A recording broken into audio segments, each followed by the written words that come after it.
To enable camera flash notification for a specific app on Samsung Galaxy S24 Ultra, swipe down to the top of the screen and then tap setting icon.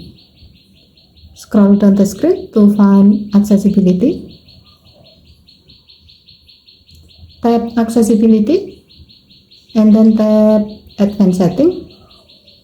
Under notification section, tap flash notification and then tap the gray on offset next to camera flash notification until the switch turns blue to turn it on.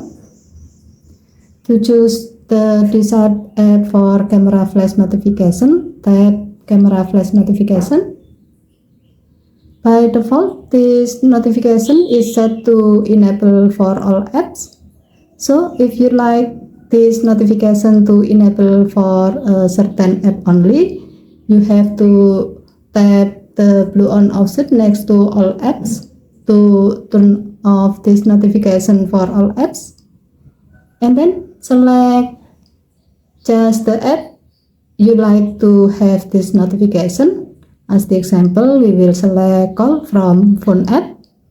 To do so, find call and then tap the gray on offset next to this option until the switch turns blue to turn it on. By doing this, your phone will flash the camera light when you have incoming call like this.